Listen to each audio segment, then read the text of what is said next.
Hello dear children, welcome to the lectures hosted by Zeta Institute of Science. I am Jitin sir, I am teaching you guys physics.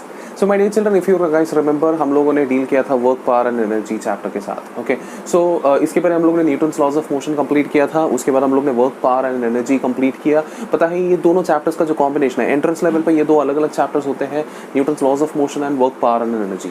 अभी Maharashtra state का जो text book है, जो पिछले साल उन्होंने launch किया था, न्यू टेक्स्ट बुक जो है, जो 2019 में उन्होंने लॉन्च किया था, वो टेक्स्ट बुक के अनुसार अगर आप देखेंगे तो Newton's laws of motion and work power energy दोनों को एक सिंगल चैप्टर में कंबाइन किया है. That is chapter number 4 from your textbook, जिसको उन्होंने नाम दिया है Newton's laws of motion. Okay, तो उसके अंदर ये दोनों चैप्टर्स एक्चुअली कंबाइंड है.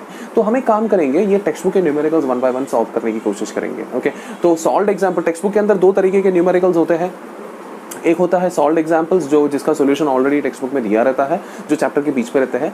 उसके अलावा एक होता है अनसॉल्व्ड एग्जांपल्स, जिनके सिर्फ क्वेश्चंस दिए होते हैं चैप्टर के एंड में, उनके सॉल्यूशंस नहीं दिए होते हैं.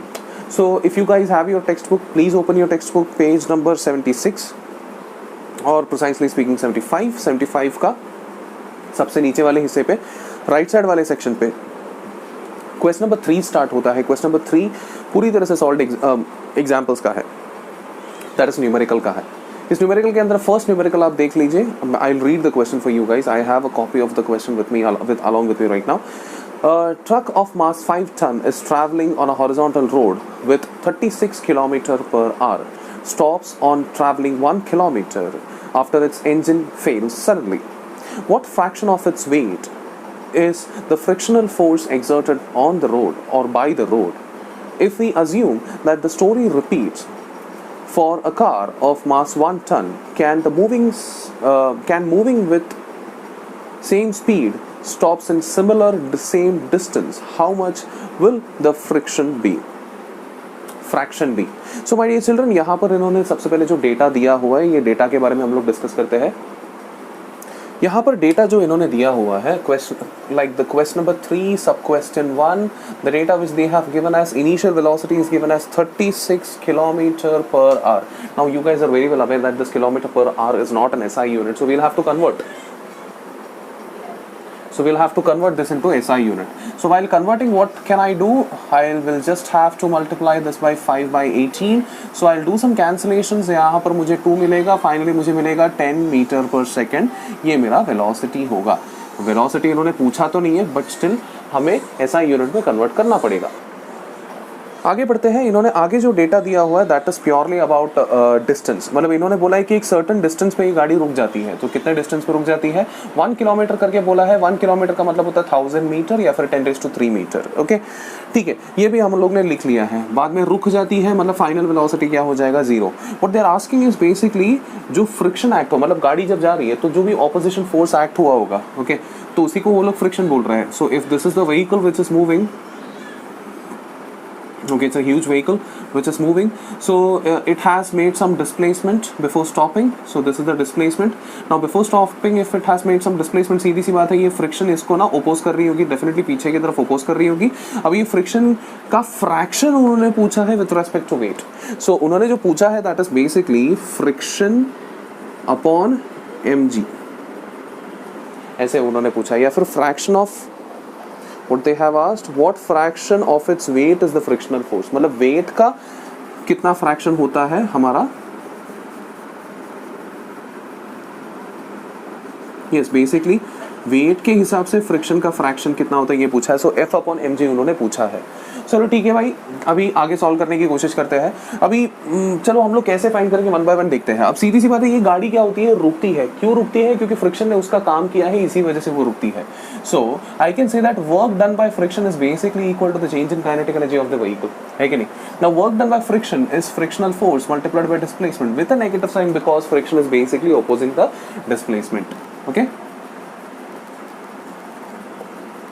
and kinetic energy final is 0 minus kinetic energy initial is half mu². ये माइनस और माइनस कैंसिल हो जाएगा.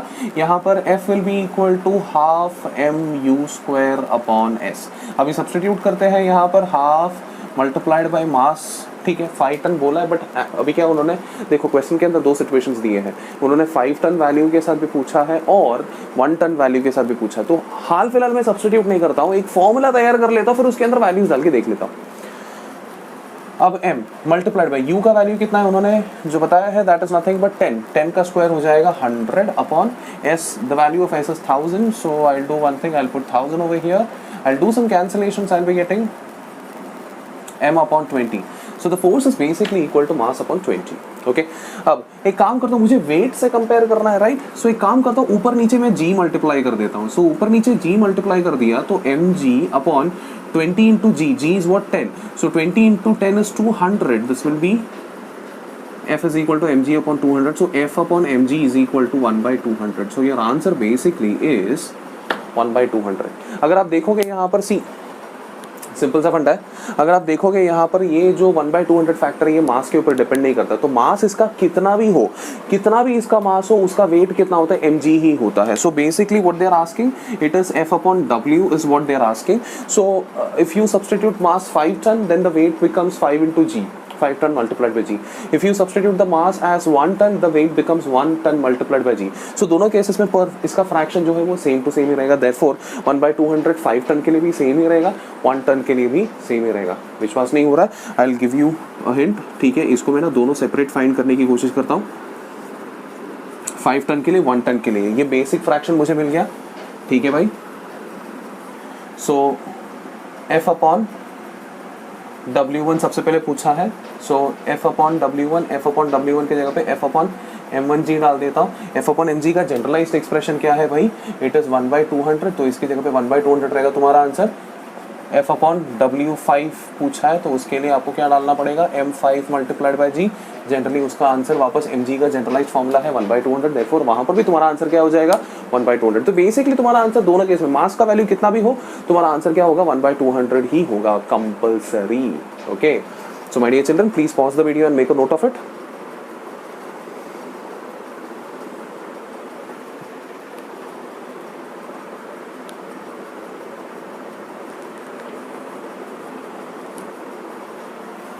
आई बिलीव सभी लोगों ने नोट डाउन कर लिया है. मैं रीड करता हूँ आप लोगों के लिए सेकंड क्वेश्चन. अभी second question, a lighter object A and a heavier object B are initially at rest. दोनों इनिशियली रेस्ट पे है. Both are imparted with some linear momentum which will start with greater linear momentum full stop, which will start with greater kinetic energy. A or B will start with some energy, or both will start with same energy. So पूछा है कि अगर एक lighter object है और एक heavier object है, lighter object A है, हेवियर ऑब्जेक्ट B है, दोनों को सेम मोमेंटम दिया हुआ है, तो सवाल ये है कि किसका काइनेटिक एनर्जी ज्यादा रहेगा. तो यहाँ पर हम लोग को रिलेशन निकालना है मोमेंटम और काइनेटिक एनर्जी के बीच में. चलो इधर ही सॉल्व करके बता देता हूँ, बहुत ही सिंपल सा सोल्यूशन है इसका. So here they are quite clear कि mass of A is less than mass of B. Okay, so kinetic energy of any body is basically half M V square. ये फॉर्मूला यहाँ पर मत use करना, क्योंकि उन्होंने क्लियरली क्वेश्चन में बोला है कि दोनों को सेम मोमेंटम दिया, तो मोमेंटम वाला फॉर्मूला यूज करो. ऊपर नीचे m से मल्टीप्लाई करेंगे तो ऊपर आएगा मोमेंटम स्क्वायर अपॉन 2m, ऊपर नीचे m से मल्टीप्लाई करने के बाद. सो यहाँ पर अगर मोमेंटम कांस्टेंट है, हाफ भी कांस्टेंट है, तो kinetic energy is inversely proportional to mass. बात खत्म. तो if this is the case, mass A is less than mass B, then since they are inversely proportional, मैं बोलूँगा kinetic energy of A will be greater than kinetic energy of B. Question में यही पूछा है कि कौन से body को ज्यादा kinetic energy होगा या दोनों बॉडी को सेम kinetic energy होगा. Your answer is nothing but kinetic energy of A will be greater than kinetic energy of B. I believe I am clear. Please make a note of it.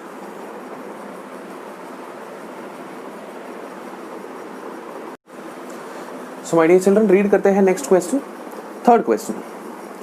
As I was standing on a weighing machine inside a lift, it recorded 50 kg weight. मतलब initially weight जो record हुआ था वो 50 kg weight था. Suddenly, for few seconds, it recorded 45 kg weight. What must have happened during that time? Explain with complete numerical analysis. The lift must be okay. अभी यहाँ पर क्या हुआ करके explain करते हैं. ये question में initially, this is the third question. Here I have the lift.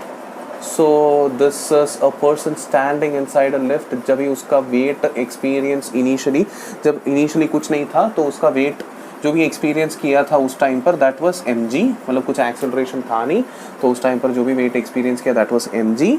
mg कितना experience किया उन्होंने बोला, it was 50 kg weight. 50 kg weight. Okay? 50 kg weight को अगर न्यूटन में कन्वर्ट करना है तो सी weight बेसिकली क्या है भाई, इन्होंने वेट का वैल्यू इनिशियली बताया है 50 kg वेट। ओके, इसका मतलब क्या होता है, वेट बेसिकली क्या होता है, mg होता है। तो ये m का वैल्यू है, g का वैल्यू अगर मल्टीप्लाई करेंगे तो 50 multiplied by g Newton, that is 500 या फिर 50g। ठीक है, 50g न्यूटन करके लिख लेता हूँ मैं। This is the weight. अब इन्होंने बोला कि suddenly for a few seconds it recorded 45 kg weight. मतलब थोड़ी देर के बाद ये लिफ्ट के साथ कुछ तो हुआ है जिस वजह से 45 kg वेट का वेट रिकॉर्ड हो गया है। So in the new scenario you have a person standing inside this particular lift. इसका ओरिजिनल वेट mg ऑलरेडी नीचे की तरफ एक्ट हो रही थी, वो कितना था, लाइक ओरिजिनल वेट w करके बोल देता हूँ मैं, इनिशियली w करके वर्ड यूज किया, कुछ तो था, दैट वाज 50 kg वेट या फिर 550g। ओके, अब उन्होंने बोला है कि सडनली कुछ तो हो गया जिस वजह से इसका वेट अभी 45 ही दिखा रहा है। सो अभी जो अपेरेंट वेट दिखा रहा है यहाँ पर, apparent wait is nothing but 50 दिखाना चाहिए था लेकिन 45 दिखा रहा है। दैट मीन्स 50 जो था उसमें कुछ तो कम हो गया है, definitely there is some difference, है ना। अभी डिफरेंस सीधी सी बात है, ये अपेरेंट वेट कैसे दिखाएगा, ओरिजिनल वेट उसका mg नीचे की तरफ, वेट नीचे की तरफ एक्ट होगा।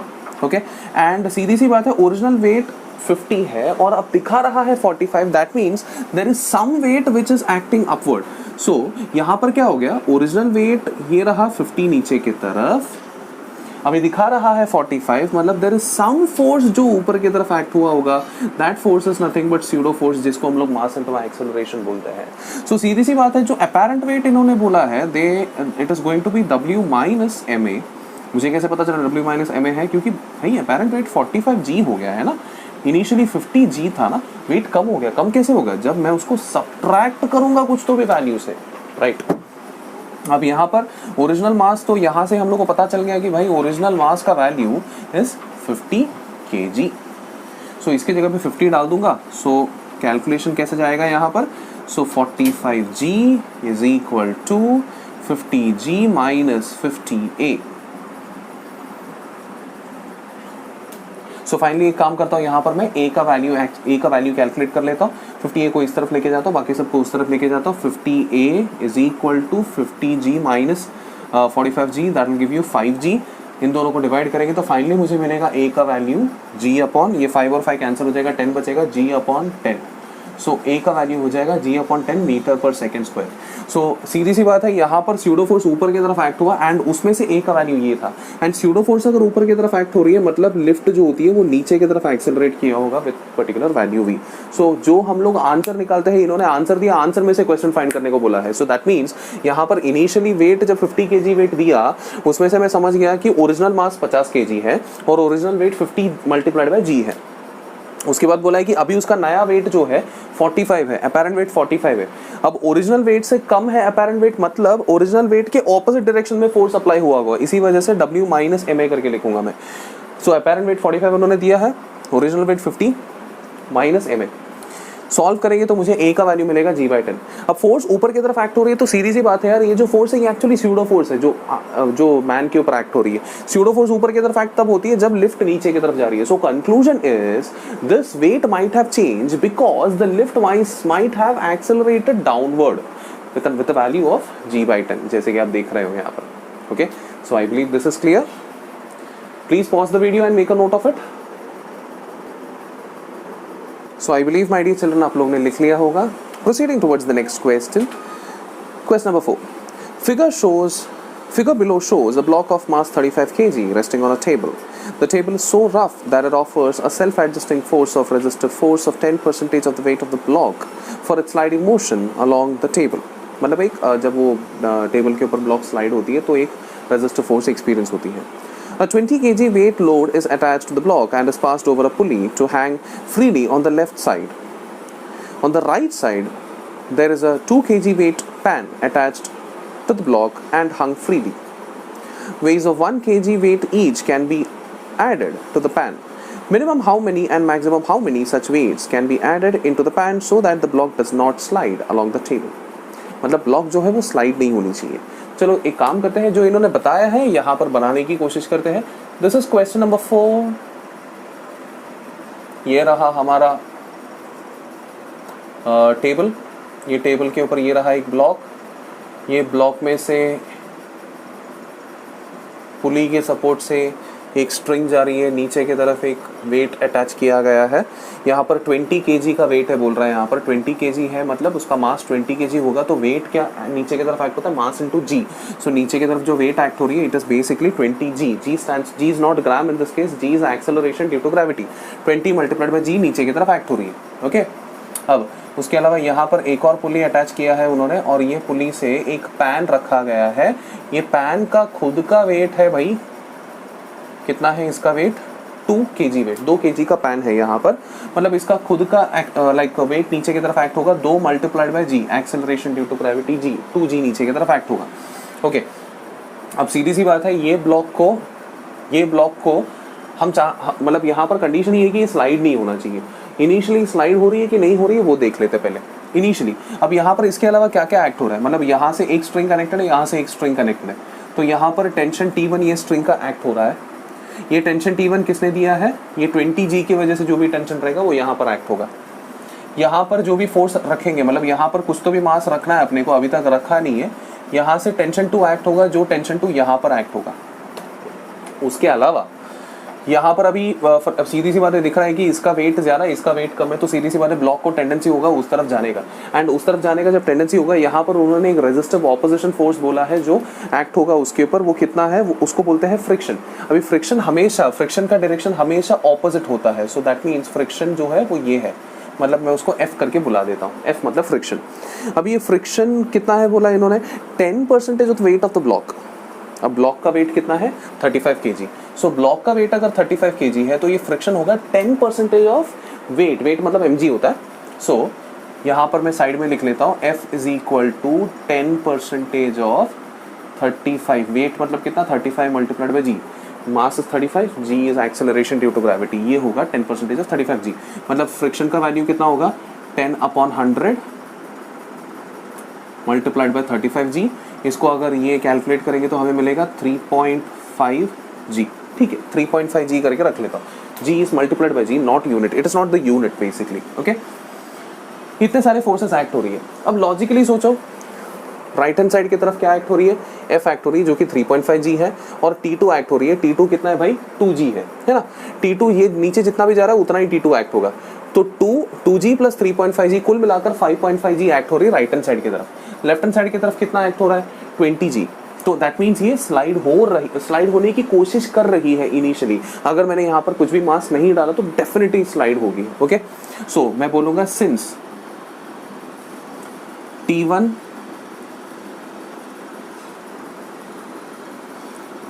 इज ग्रेटर देन, ये T1 का वैल्यू कितना है, 20g है, T2 का वैल्यू कितना है, 2g है, it is greater than F plus T2।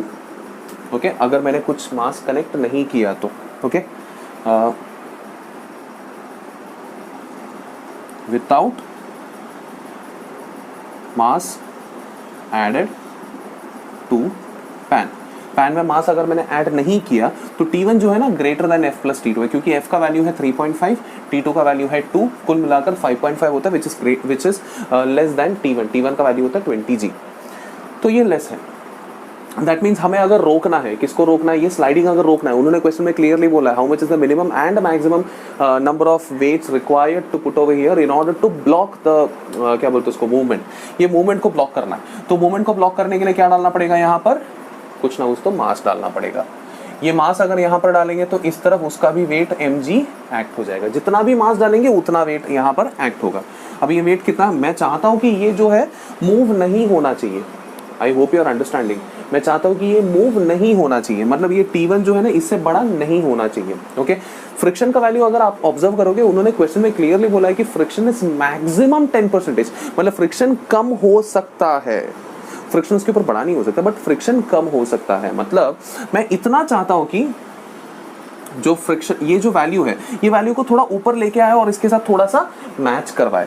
That is, अभी T1 का वैल्यू क्या है भाई, 20g है ना, T1 का वैल्यू है 20g, सो T2 पे क्या वैल्यू डालना पड़ेगा ताकि वो मैच हो जाए। अब T1 मतलब इसका सिनारियो उल्टा करना है, अगर वो मूव नहीं होना है तो F max प्लस T2 ऐसा होना चाहिए इन ऑर्डर लाइक, ताकि वो मूव ना हो। अब मूव ना होने के लिए यहाँ पर चलो F max का वैल्यू तो उन्होंने क्लियरली बोला है, कितना बोला है भाई, कितना बोला है 3.5 जी, 3.5 जी बोला है, प्लस T2 की जगह पे डालूंगा मैं mg प्लस 2g, ये हो जाएगा T1। ओके, तो सीधी सी बात है। अभी आपको ये ग्रेटर का फंडा अगर नहीं समझ में आ रहा तो ठीक है, काम करो, आप एक काम करो, इसको इक्वेट करके देखो कि कितना होता है करके, इसको इक्वेट करके देखो। हम क्या करेंगे, इसको इक्वेट करेंगे सो दैट वो ना गिरे। ओके, ऐसे करने से क्या होगा, ये दोनों साइड के फोर्सेस क्या हो जाएंगे, बैलेंस हो जाएंगे। ओके, तो ये नहीं गिरेगा। तो यहाँ पर चलो ये मैक्सिमम रखना है तो ये मिनिमम रखना है। एनीवे T1 की जगह पे मैं वैल्यू डालता हूँ, T1 की जगह पे कितना वैल्यू डालूंगा मैं, 20G डालूंगा। ठीक है, 20G, ये दोनों मिलाकर कितना होता है, 5.5G होता है। 5.5G इस तरफ लेके आओ, 5.5G इस तरफ लेके आएंगे तो 20 माइनस 5.5 कितना होता है, 14.5G is equal to mg। So अगर m का वैल्यू आपने 14.5 डाला तो वो एकदम बैलेंस हो जाएगा। So what is your minimum mass required? That is nothing but 14.5. That is your minimum mass required. मतलब कम से कम इतना रखना पड़ेगा क्योंकि फ्रिक्शन जो है ना मैक्सिमम अपने पास सपोर्ट में है फ्रिक्शन जो है।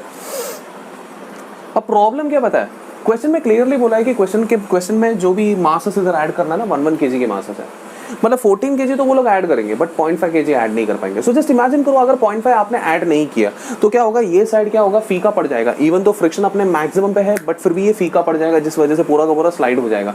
क्वेश्चन में क्लियरली बोला है कि ये स्लाइड नहीं होना चाहिए। अगर स्लाइड नहीं होना है तो ये साइड को भी थोड़ा स्ट्रॉन्ग बनाना पड़ेगा क्योंकि यहाँ पर फ्रिक्शन है।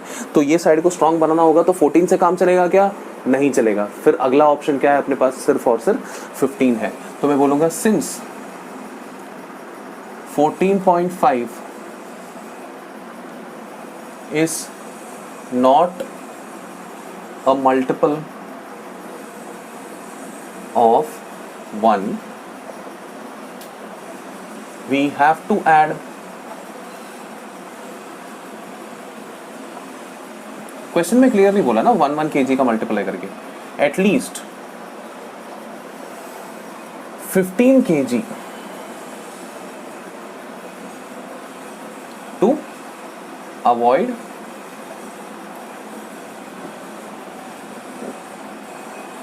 slipping। अब बोलोगे सर जी अगर आपने 15 kg यहां पर ऐड किया तो इधर 0.5 ज्यादा नहीं होगा, नहीं होगा। यू नो व्हाई, बिकॉज ये जो फ्रिक्शन है ना, फ्रिक्शन सेल्फ एडजस्टिंग फोर्स है। फ्रिक्शन का वैल्यू हमेशा 3.5G नहीं रहेगा। अगर आपने यहाँ पर 14.5 रखा तो ये 3.5 मेंटेन रहेगा। अगर आपने यहाँ पर 15 रखा तो ये 3.5 ऑटोमेटिकली अपने आप को कम कर देगा, 3 बना देगा ताकि वो बैलेंस हो जाए। अगर आपने 16 रखा तो ये 3.2 बन जाएगा, 17 रखा तो 2.1 बन जाएगा। So I hope you are understanding. So this friction will adjust itself to maintain the equilibrium. Friction खुद चाहता है कि ये बॉडी मूव ना हो, वो उधर ही रहे। फ्रिक्शन कभी भी खींचने की कोशिश नहीं करता, हमेशा वो रोकने की कोशिश करता है। तो फ्रिक्शन खुद को कम कर देगा ताकि वो 15 kg पे बैलेंस हो जाए। Okay, then the friction will adjust itself to avoid slipping। Friction का खास बात वही होता है कि वो खुद होके एडजस्ट कर देगा। दैट मीन्स 14.5 रखो तो वो बैलेंस रहेगा, 14.5 को 15 बना दो तो भी वो खुद को कम करके बैलेंस कर देगा, 15 को 16 बनाओ। दैट मीन्स उन्होंने क्या पूछा, मिनिमम कितना लगेगा, मिनिमम 15 kg लगेगा। मतलब 15 को 16 बनाए तो भी फ्रिक्शन क्या होगा, खुद को कम करके बैलेंस करेगा, तो भी ये मूव नहीं होगा। 16 को 17 बनाओ तो भी ये मूव नहीं होगा क्योंकि फ्रिक्शन अपने आप को खुद कम कर देगा। Do you understand this? कम कर करके कहाँ करेगा, कितना करेगा? अभी मान लीजिए मैं 1 kg इसमें बढ़ाते जा रहा हूँ तो फ्रिक्शन कम होता जाएगा। किधर तक कम होगा, 0 तक ही कम होगा ना। मान लीजिए ये फ्रिक्शन 0 हो गया, मैंने मास बढ़ा के, उसके आगे मैं और मास डाल रहा हूं। अब मैं अगर और मास डालूंगा तो फ्रिक्शन किस तरफ एक्ट होगा, फ्रिक्शन अभी इसको तो सपोर्ट नहीं करेगा क्योंकि ये अभी स्ट्रांग है। पहले ये वीक था इसलिए फ्रिक्शन इसको सपोर्ट कर रहा था, वो स्ट्रांग था। अब क्या है, ये स्ट्रांग हो गया, मैंने मास बढ़ा के ये स्ट्रांग हो गया। अब क्या हो गया, फ्रिक्शन उसको सपोर्ट करेगा क्योंकि वो साइड वाला जो है वो वीक है, तो फ्रिक्शन उल्टे डायरेक्शन पे एक्ट होगा। तो अगर आप मास इसमें बढ़ाते जा रहे हो तो मैक्सिमम फाइंड करना तो फ्रिक्शन को उस तरफ एक्ट करवाना पड़ेगा। फ्रिक्शन को ये लीजिए, ये सेम डायग्राम है, फ्रिक्शन जो है उस तरफ। दैट मीन्स मैं अभी सिर्फ फ्री बॉडी डायग्राम बना रहा हूँ यहाँ पर। तो यहाँ पर क्या क्या एक्ट होगा, T1 इस तरफ एक्ट होगा, और उसके अलावा फ्रिक्शन भी इसी तरफ एक्ट होगा एंड दूसरे एंड पे T2 एक्ट होगा। अब देखते हैं क्या क्या यहाँ पर होगा। सो इस केस में फ्रिक्शन का वैल्यू इस F plus T1 okay is equal to T2। इसके साथ हम लोग काम करके देखते हैं। सो F के जगह पे क्या डालना है, वापस आपको क्या डालना है भाई 3.5 G डालना है, प्लस T1 के जगह पे क्या डालना है, T1 is nothing but 220 G डालना है, इज इक्वल टू T2 के जगह पे क्या डालना है, T2 is what M plus 2, जैसे यहाँ पर डालना है mg plus 2G। So same story वैसे के वैसे रिपीट करना है, mg प्लस 2G ओके। यहाँ पर ये M मैक्सिमम फाइंड करना है हमें। अभी इसको अगर कैलकुलेशन करेंगे भाई, G को हम लोग कैंसिल कर देंगे ओके उसके बाद सब्सटीट्यूट करेंगे, ये 3.5 प्लस 20 इज नथिंग बट 23.5, 23.5 से ये सब्सट्रैक्ट कीजिए। So m is equal to 21.5 kg। अब 21.5 kg अगर डालेंगे तो यहाँ पर 21.5 kg अगर डालेंगे तो ये एकदम स्टेबल रहेगा। But the problem is what you know, 0.5 हम लोग डाल ही नहीं सकते हैं, 21 डाल सकते हैं, 21 के बाद डायरेक्टली 22 ही डाल सकते हैं। सो वापस सेम स्टोरी, 21 डालेंगे तो यहाँ पर जो है 21 डालेंगे तो वहां पर फ्रिक्शन जो है उसको रोकने की कोशिश करेगी। 22 डालेंगे तो क्या हो जाएगा, सी मान लीजिए आपने इधर 22 डाल दिया, इस तरफ 22 डाल दिया, तो फ्रिक्शन का अपर लिमिट क्या है 3.5 है, उसके ऊपर फ्रिक्शन जा ही नहीं सकता है। सो आपने अगर इधर 22 डाल दिया तो क्या होगा, वो 3.5 के ऊपर चला जाएगा, फ्रिक्शन जा नहीं पाएगा, मतलब ये स्लाइड हो जाएगा। लेकिन अगर आपने 21 पे मेंटेन किया तो वो फ्रिक्शन जो है ना अपने आप को 3 पे मेंटेन करेगा, 3.5 को खुद होके कम करके 3 पे मेंटेन करेगा एंड ये गिरने से रोकेगा। दैट मीन्स सेम एक्सप्लेनेशन हो जाएगा। दैट मीन्स अगर आपने दैट मीन्स यहां पर मैं बोल सकता हूं कि मैक्सिमम मास जो तुम डाल सकते हो that will be equal to 21 kg। so 21 kg का ब्लॉक अगर डालेंगे so आप लोग यहाँ पर इसको विदाउट एनी स्लाइडिंग इसको बैलेंस कर पाएंगे। सो आई होप ये समझ में आया है आपको। सो सिंपल सा फंडा है भाई, फ्रिक्शन जो है ना खुद को एडजस्ट करती है, इसी वजह से ये पूरा का पूरा ट्रिक यहाँ पर मेंटेन हो रहा है। सो इट्स लाइक पहले फ्रिक्शन हमेशा कम वाले फोर्स को सपोर्ट करता है ताकि बैलेंस कर पाए। तो पहले फ्रिक्शन इस तरफ मेंटेन करके कैलकुलेट करो कि कितना मास रखना चाहिए और 0.5 का एडजस्टमेंट करो, बिकॉज कंसिडर करना फ्रिक्शन 3.5 के ऊपर नहीं जाएगा बट नीचे आ सकता है, ये फैक्टर को कंसिडर करके सॉल्व करते रहो। दैट मीन्स आप इसको मेंटेन कर पाएंगे। सो इसी तरह हम लोग ने मिनिमम मास 15 kg कैलकुलेट किया एंड मैक्सिमम मास जो है वो 21 kg कैलकुलेट किया है। So my dear children, please make a note of it. I believe my dear children आप लोग का हो गया होगा fourth sum. So I'm reading the fifth question for you guys. Power is the rate of doing work or the rate at which the energy is supplied to the system. A constant force F is applied to a body of mass M. Power delivered by the force at time t from the start is proportional to proportional to what? ऐसे options में पूछा गया है कि किससे proportional है। Derive the expression for power in terms of f m and t, मतलब power का एक्सप्रेशन हमें एफ एम और टी के टर्म्स में डिराइव करना है। This is your fifth sum. So let us try to solve the fifth sum. So basically this power is, you know guys, that the power is nothing but the work done per unit time, right?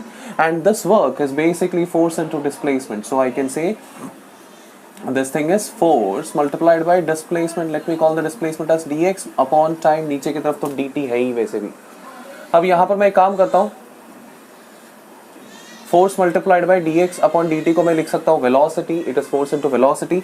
अभी velocity को अभी इन्होंने क्या बोला, mass force और time के terms में, force है वेलोसिटी है मास नहीं है, तो मैं नीचे और ऊपर दोनों जगह पे मास मल्टीप्लाई कर देता हूँ। अगर मैंने ऊपर और नीचे मास मल्टीप्लाई कर दिया तो क्या होगा, सो फोर्स ऊपर आएगा mv अपॉन इधर नीचे मास आएगा। अब ये mv है क्या, सो जो mv है उसको मैं लिख सकता हूँ mv माइनस जीरो, ऐसे भी तो लिख सकता हूँ। सो mv is what final momentum, zero can be the initial momentum, because question में बोला है कि वो स्टार्ट हुआ है। ओके स्टार्ट मतलब जैसे सी इनिशियल वेलोसिटी के बारे में कुछ डेटा नहीं दिया और उन्होंने इसे इनडायरेक्टली बोला है कि स्टार्ट होने के बाद, स्टार्ट मतलब जीरो से स्टार्ट हुआ रहेगा। So this is nothing but the change in momentum. So this thing is nothing but the change in momentum, and the change in momentum we know very well that force is equal to change in momentum upon time, है कि नहीं। So यहाँ पर change in momentum can be written as force into time. So इसके जगह पे लिख सकता हूँ force multiplied by time upon mass. सो घूम फिर के मैं पावर का एक्सप्रेशन लिख सकता हूँ f square t upon M.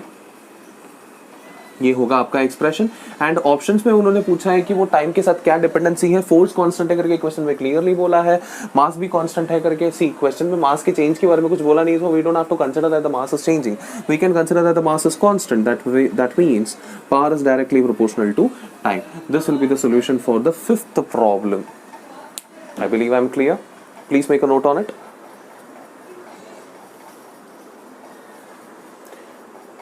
आप लोग वीडियो पॉज करके नोट डाउन कर सकते हैं। आई बिलीव आप लोगों ने नोट डाउन कर लिया होगा। बढ़ते हैं नेक्स्ट प्रॉब्लम की तरफ। सो सम नंबर 6 की अगर बात करें तो क्वेश्चन में रीड कर रहा हूं आप लोगों के लिए। 4000 liters of oil of density 0.9 gram per centimeter cube is pumped from an oil tanker ship into a storage tank 10 meter higher level than the ship in half an hour. What should be the power of the pump? So pump का पार क्या होना चाहिए। सो पहले एक काम करते हैं, data तो एक बार लिख लेते हैं कि भाई डेटा क्या क्या दिया है वन बाय वन। सो अभी लीटर का कन्वर्जन आप लोगों को पता होना चाहिए। सो इतना जान लीजिए कि भाई 1 लीटर बेसिकली जो होता है वो होता है 10⁻³ मीटर क्यूब। सेंटीमीटर क्यूब में लिखना है तो 10⁻³ सेंटीमीटर क्यूब। ये कन्वर्जन फैक्टर आपके दिमाग में होना चाहिए, बेसिक कन्वर्जन फैक्टर है ये आपके दिमाग में होना चाहिए।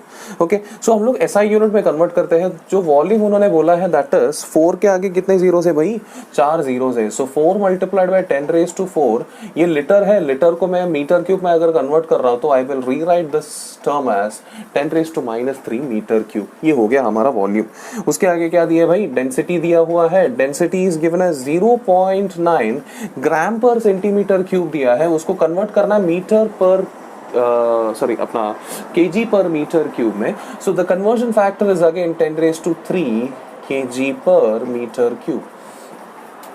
ये कन्वर्ट कैसे करना है, ये यूनिट्स एंड डायमेंशंस में आप लोग ने सीखा है। सो वही लॉजिक यूज करके आप लोग इसको कन्वर्ट करेंगे। ओके, हाइट कितने हाइट से लेके जाना है, 10 मीटर के हाइट से लेके जाना है। कितने टाइम पर लेके जाना है, time is given as half an hour. Half an hour मतलब 30 मिनट्स, 1 मिनट 60 सेकंड्स होता है। So total time is nothing but 30 multiplied by 60 seconds. What should be the power of pump. अब पंप का power क्या होना चाहिए, आप तो जानते हैं कि पंप का पावर बेसिकली होता है work done per unit time. And नीचे से ऊपर लेके जाने में जो भी वर्क लगा होगा that is nothing but the change in potential energy. Work will be equal to the change in energy.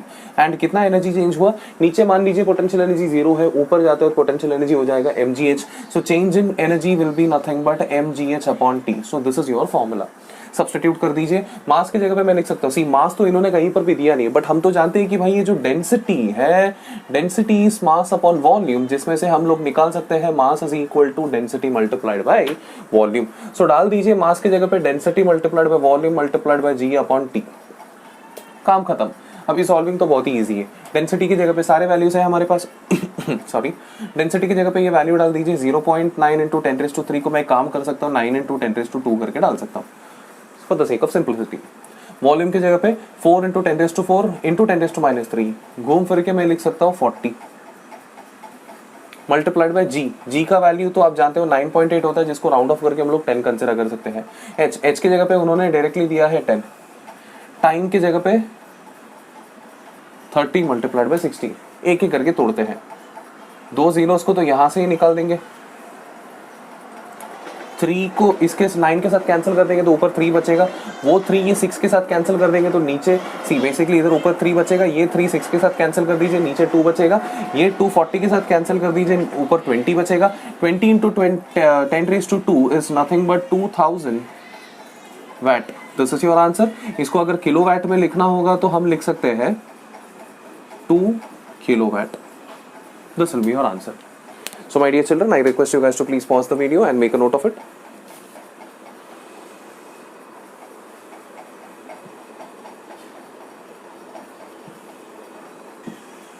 So my dear children, आप लोग ने लिख लिया होगा, मैं करके मैं अज्यूम कर लेता हूँ।